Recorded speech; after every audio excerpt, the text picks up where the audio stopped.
sampaikan beberapa hal. Yang pertama sekali terkait dengan PKD, lalu nanti kedua JPN, langsung berhubungan dengan masa aksi kemarin.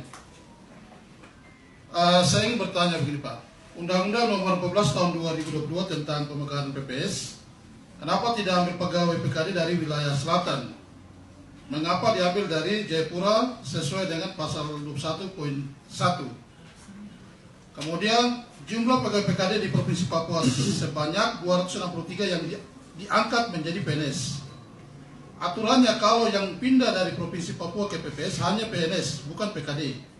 Sesuai Undang-Undang Nomor 14 Tahun 2022 di pasal 21 poin B, pengambilan dari wilayah selatan. Tolong itu diklarifikasi Pak, sehingga kita semua bisa mengetahui, tidak hanya diklarifikasi di dalam forum ini, tapi mungkin sebentar endingnya itu ada klarifikasi di media juga, konferensi pers langsung. Lalu yang berikut adalah menyangkut CPN. Memang semua SK sudah ada, tetapi di proses ini yang perlu kita lihat secara transparan, sehingga semua pihak harus tahu pihak-pihak mana saja yang terlibat. Nah, pihak-pihak yang terlibat ini harus transparan. Nah, di sini pihak-pihak yang terlibat itu adalah BKPSDM sendiri, kemudian kami MRP sebagai penentu siapa itu orang asli Papua. Nah, rekomendasi atau keterangan keaslian orang asli Papua ini sebanyak 12.000 yang dikerjakan oleh teman-teman dari Pokja Perempuan. Artinya bahwa jumlah yang begitu banyak, mengapa ketika proses sudah berjalan dan kemudian muncul angka-angka yang sudah siap untuk dieskakan tidak dikomunikasikan dengan BLP? Bahwa kami juga perlu tahu data itu. Dari sekian 600 yang mau diskakan itu siapa-siapa, itu juga kami harus lihat. Karena terkonfirmasi misalnya kalau kita lihat sesuai dengan rekomendasi keaslian orang asli Papua yang dikeluarkan oleh BLP. Nah, ini sangat penting karena kita lihat begini, dinamika yang terjadi di luar, pencaker itu sangat luar biasa sekali dinamika yang terjadi di luar. Artinya bahwa mereka dengan begitu kuatnya yakin bahwa ada ketidakbenaran di dalam proses seleksi ini, sehingga terjadi itu yang namanya demo besar-besaran. Nah, demo ini menunjukkan bahwa mereka juga memiliki data. Nah, perbandingan data ini yang harus kita lihat. Apakah data mereka itu salah atau benar? Misalnya, mungkin ada orang non-Papua yang masuk dalam kuota orang Papua, mungkin juga ada orang Papua, tetapi bukan dari Papua Selatan. Nah, bukan dari Papua Selatan misalnya ada, itu mereka dapat rekomendasinya dari siapa? Nah, data itu yang perlu kita lihat bersama-sama, sehingga transparan.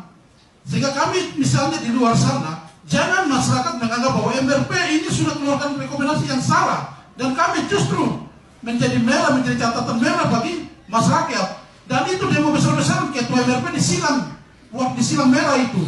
Dan dituntut untuk diganti ketua MRP-nya. Ini berbahaya. Artinya bahwa ada hal yang sangat serius yang harus ditanggapi oleh BKPSDM. Nah, karena harapan masyarakat itu bahwa kami MRP ini memberikan rekomendasi itu benar-benar adalah pencakir yang berasal dari 4 kabupaten.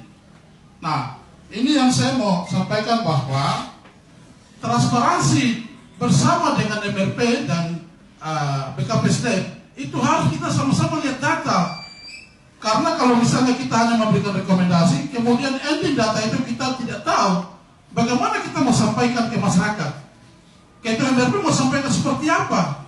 Bahwa benar-benar yang lolos ini adalah benar-benar murni orang asli Papua yang berasal dari 4 kabupaten. Nah, data itu MRP, ketua MRP bisa menyampaikan kepada publik, menyampaikan kepada masa aksi bahwa ini real benar-benar dan sesuai dengan aturan-aturan yang ada. Nah, itu yang saya mau sampaikan. Nah, sekarang ini sudah menjadi masalah. Kita sudah ada masalah.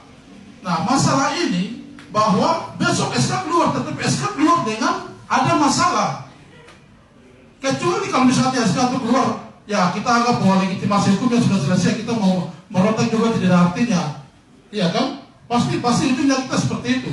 Tetapi proses sampai ke sana itu yang perlu kita lihat, apa proses sampai di sana itu ada transparansi, ada benar atau tidak. Nah, ini yang perlu kita lihat. Kalau memang benar disampaikan bahwa proses sampai dengan SK keluar itu memang betul-betul kita kita laksanakan dengan penuh transparan, keterbukaan, sehingga itu bisa terjadi. Nah ini artinya bahwa itu pencakir mereka pasti punya data pembanding, Nah itulah yang mau dikomunikasikan oleh pencakir dengan pemerintah. Nah itu yang saya mau sampaikan, transparansi dari BKPSDM, dan di sini ada MRP disampaikan karena MRP lah yang kemudian mengeluarkan rekomendasi itu, sehingga kita pastikan bahwa yang mengikuti tes CPNS ini adalah orang asli Papua, dari Papua Selatan, bukan dari mana-mana, dan itu tanggung jawabnya adalah Ketua MRP karena rekomendasi dikeluarkan oleh Ketua MRP. Nah, demikian itu yang bisa saya sampaikan. Terima kasih, waktu saya kembalikan.